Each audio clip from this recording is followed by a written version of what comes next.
मैं हूं कुंदन। ये बात तब की है जब मैं 9 साल का था और नाना जी की बरसी पर अपनी मम्मी के साथ उनके गांव गया था। गांव पहुंचते ही मम्मी और नानी एक दूसरे से बातें करने लग गई और मैं मौका देख के घर के बाहर चला गया। उस गांव के बारे में मैंने अपनी मम्मी से बहुत सारी बातें सुनी थी, इसलिए मुझे वो गांव देखने का बहुत मन था। पर सब कुछ बहुत अजीब सा था। दूर दूर तक एक आदमी दिखाई नहीं दे रहा था। ऐसा लग रहा था जैसे इस गांव में बस हमारा ही परिवार हो। कुंदन। हाँ, अरे अनु मासी, आप कहाँ थी? काम पे गई थी, अभी लौटी हूँ। तुम बाहर क्या कर रहे हो? अंदर चलो। हाँ, मैं वो गांव देख रहा था। सुबह देख लेना, अभी अंदर चलो। प्लीज मासी, मुझे ये पूरा गांव देखना है। इस गांव में देखने लायक कुछ भी नहीं है। मासी, कुछ तो होगा, आप घुमा दो ना थोड़ी दूर मुझे। मना किया ना मैंने, जिद मत करो और अंदर चलो। मासी प्लीज ना, वो सामने वाले बगीचे तक ही बस चलो ना। बगीचा ही तो नहीं जाना है। मतलब कुछ नहीं। पर मासी। कुंदन! कहा था ना अंदर चलने को। चलो, अब तो डांट भी पड़ेगी। तो मैं और मासी घर के अंदर चले गए और कुछ ही देर बाद मम्मी और नानी खाना खाकर सोने चली गई और मैं मासी से बात करने लगा। मासी, इस गांव में लोग नहीं है क्या? क्यों? शाम में जब मैं बाहर था मुझे कोई भी नहीं दिखा था। ऐसा क्यों मासी? इस गांव में शाम के बाद लोग अपने घरों के बाहर नहीं निकलते हैं। क्यों? है कुछ वजह। क्या? कहा ना कुछ वजह है। क्या करेगा जान के? प्लीज मासी बताओ ना, मैं किसी को नहीं बताऊंगा। मासी बताओ ना, क्या वजह है? वजह बगीचा है। बगीचा? वो हमारे घर के पास वाला? उसका क्या मासी? वो बगीचा अच्छा नहीं है। मतलब कि उस बगीचे में कुछ है। क्या है? कुछ अजीब, कुछ ऐसी ताकत जो बुरी है। बुरी क्यों? क्योंकि आज तक उस बगीचे में जो भी गया वो कभी लौट के नहीं आया। क्यों? कहाँ गए वो लोग? कोई नहीं जानता, इसलिए उस बगीचे में नहीं जाना है। यहाँ तक कि शाम के बाद तो उसके आसपास भी कोई नहीं जाता, चाहे इंसान हो या जानवर। पर क्यों मासी? कहते हैं वो बगीचा लोगों को अपने पास खींच लेता है। खींच लेता है? पर कैसे? उस बगीचे के पास जाते ही अजीब आवाजें सुनाई देने लगती हैं, जैसे तुम्हें बुला रही हो। वहां पर हमेशा कोहरा रहता है, चाहे मौसम कैसा भी हो। कभी बगीचे के अंदर से किसी की चीख सुनाई देती है तो कभी किसी के हंसने की आवाज। ये तो बहुत डरावना है मासी। अजीब बात तो ये है कि इतनी डरावनी आवाजें सुनने के बाद भी इंसान उस बगीचे की ओर खिंचा चला जाता है। और एक बार किसी ने उस बगीचे के अंदर कदम रख दिया तो उसके बाद उसका लौटना मुश्किल है। इसलिए शाम के बाद कोई भी गांव वाला बगीचे की तरफ नहीं जाता और ना ही हम घर के बाहर निकलते हैं। पर मासी, ये सब बातें सच है क्या? ये कोई मजाक नहीं है कुंदन। पिछले साल ही 2 लोगों ने उस बगीचे में जाने की बेवकूफी की थी, फिर वो लोग आज तक लापता हैं। पर मासी, वो बगीचा ऐसा क्यों है? मुझे ठीक से तो नहीं पता, पर बड़े बुजुर्ग कहते हैं कि कुछ साल पहले उस बगीचे में गांव के बहुत सारे लोगों ने एक साथ आत्महत्या कर ली थी। एक ही साथ? एक ही रात में लगभग पूरा गांव खत्म हो गया था। और उन्होंने ऐसा क्यों किया मासी? कुछ साल पहले गांव में एक जमींदार हुआ करता था। उसने धोखे से सभी गांव वालों की जमीन पर कब्जा कर लिया था। गांव वालों ने उसके खिलाफ बहुत आवाज उठाई, कोर्ट कचहरी के चक्कर भी काटे, पर फिर भी कुछ नहीं हुआ। फिर क्या, गांव वालों के पास और कोई चारा नहीं बचा तो अंत में उन सब ने मिलकर उसी बगीचे में जाकर आत्महत्या कर ली। मासी, उस जमींदार का क्या हुआ?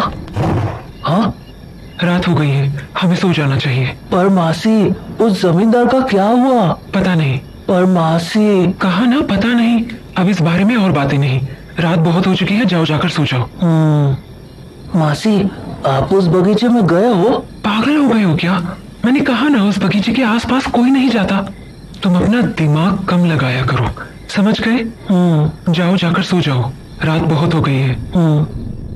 मासी से बात करने के बाद मेरे दिमाग में उस बगीचे को लेकर और भी सवाल उठ रहे थे। मेरा मन अब भी उन बातों को मानने को तैयार नहीं था। इसीलिए उस रात जब सब लोग सो गए तो मैं अकेला ही उस बगीचे की तरफ निकल गया। वहां पहुंचने पर मुझे कुछ घर दिखे जो बिल्कुल बगीचे के सामने थे। उन घरों को देखकर ऐसा लग रहा था मानो वो कई दिनों से बंद पड़े हों। दरवाजों पर मकड़े के जाले लग चुके थे और लगभग पूरे घर की दीवार पर जंगली घास उग चुकी थी। पर फिर भी उन घरों के बाहर एक लालटेन लटकी हुई थी। मुझे यह देखकर थोड़ा अजीब लगा। मैंने सोचा भला इन घरों में लालटेन किसने चलाई होगी, यहाँ तो कोई रहता भी नहीं है। मैं उन घरों को देख ही रहा था कि तभी बगीचे का दरवाजा दीवार से टकरा गया और रात के सन्नाटे में वो आवाज पूरे गांव में गूंज गई। आवाज के शांत होने पर मेरा ध्यान बगीचे की ओर जाने वाले रास्ते पर गया। पूरे रास्ते में सूखे पत्ते बिखरे पड़े थे और घास इतनी बढ़ गई थी कि जमीन देख पाना मुश्किल था। और उस बगीचे के अंदर के पेड़ अंधेरे और कोहरे के बीच छुप से गए थे। मुझे ये बात भी अजीब लगी थी क्योंकि बगीचे के बाहर कोहरा बिल्कुल भी नहीं था। फिर मैंने सोचा हो सकता है पेड़ ज्यादा होने के कारण बगीचे के अंदर कोहरा हो। मैं ये सब सोच ही रहा था कि मुझे बगीचे में से किसी के भागने की आवाज आई। पर जब मैंने बगीचे की ओर ध्यान से देखा तो मुझे वहां कोहरे के अलावा कुछ नहीं दिखा। मैंने उस बात को अपना वहम समझकर टाल दिया और बगीचे को करीब से देखने की सोचने लगा। पर तभी मुझे ऐसा लगा जैसे मेरे आसपास कोई खुसफुसा के बात कर रहा हो। मुझे बिल्कुल समझ नहीं आ रहा था कि वो आवाजें कहां से आ रही थी। धीरे धीरे वो आवाजें और भी तेज होने लगी।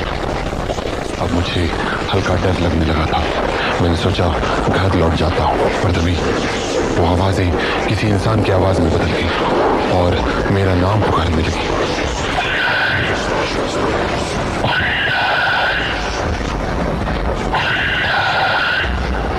मेरी हालत खराब हो रही थी। मैं वहां से भागना चाहता था पर मेरे पैर मानो जम से गए थे और धीरे धीरे करके वो आवाजें और भी तेज हो रही थी।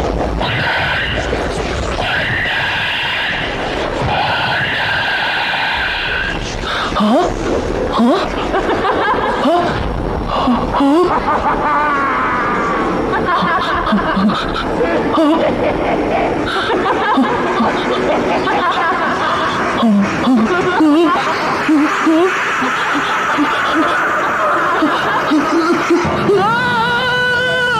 कुंदन, मासी, क्या कर रहे हो तुम यहाँ? पागल हो गए हो क्या? मासी, तुम्हें पता भी है ये कितनी खतरनाक जगह है? मासी, मैं वो खड़े खड़े मेरा मुंह क्या देख रहे हो? चलो यहाँ से। मासी, कहा ना यहाँ से चलो, जल्दी चलो। जिस तरह से मासी मुझे वहां से घर लेकर आई थी, मुझे समझ आ गया था कि मैंने कोई बहुत बड़ी गलती कर दी है। पर मैं ये समझ नहीं पा रहा था कि आखिर मासी इतनी डरी हुई क्यों थी। अगले दिन मासी और मम्मी को किसी काम से मार्केट जाना था, तो वो मुझे नानी के पास छोड़ गए। मम्मी मासी को गए काफी टाइम हो चुका था, तो मैं खाना खाने के लिए किचन में जाकर नानी के पास बैठ गया। पर मैं अभी भी मासी की बताई बातों के बारे में सोच रहा था, तो मुझे लगा क्यों ना नानी से ही सच पूछ लूं। नानी, क्या बगीचे में जाना मना क्यों है? मतलब? हाँ, बगीचे में कोई भी नहीं जाता ना। किसने कहा? वो मासी कह रही थी। ये सब फालतू चीजें हैं, समझा? इन बातों पर ध्यान मत दे। नहीं नानी, मासी कह रही थी वहाँ पर लोगों ने आत्महत्या कर ली थी किसी जमींदार के कारण। अरे क्या जमींदार के कारण? वो लोग कुछ काम वाम करते थे नहीं, खाने वाने को होता नहीं था तो मर गए भूखमरी से। इसमें जमींदार की क्या गलती? ओ, और जमींदार? क्या जमींदार? जमींदार का क्या हुआ? क्या मतलब क्या हुआ? कुछ नहीं हुआ, क्या होगा? मतलब वो कहाँ है अभी? कहाँ रहेगा? यही है, इसी गांव में। पर तू छोड़, तू नहीं समझेगा। क्या नहीं समझूंगा? बताओ ना नानी, कहाँ है वो जमींदार? अरे क्या करेगा जानकर?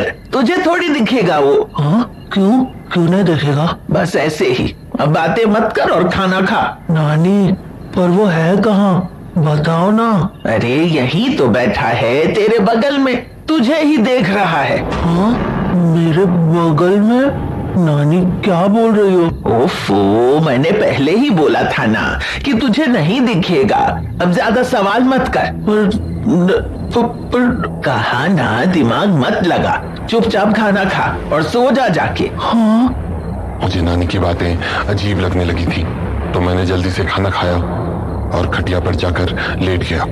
पर मेरे दिमाग में अब भी नानी की कही बातें चल रही थी। मैं यही समझने की कोशिश कर रहा था कि आखिर नानी की बातों का मतलब क्या था, और वो ऐसा क्यों कह रही थी कि जमींदार मेरे बगल में ही बैठा था। इन्हीं बातों को सोचते हुए पता नहीं कब मेरी आंख लग गई। नींदों में मुझे कुछ आवाजें सुनाई दी, पर मैं समझ नहीं पा रहा था कि वो क्या कह रही है। पर तभी ऐसा लगा जैसे कोई मेरा नाम पुकार रहा है। कुंदन बेटा, पहचाना मुझे? हाँ?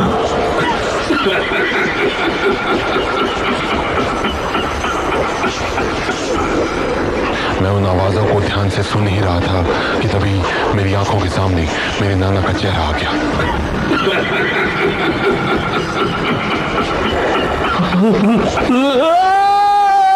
और मैं चीख कर बिस्तर से उठ गया, और जैसे ही मैंने नजरें घुमाई तो देखा कि मेरी नानी मेरे खटिया के ठीक बगल में ही बैठी थी। क्या हो गया? बुरा सपना देखा क्या? नानी, हो मैंने अभी नाना जी को देखा। तो दिख ही गया ना तुझे जमींदार। हाँ, जमींदार? हाँ, तू देखना चाहता था ना जमींदार को? पर नानी, मैंने तो नाना जी को देखा। तू अभी भी नहीं समझा? हाँ? अरे जमींदार तेरे नाना ही तो थे।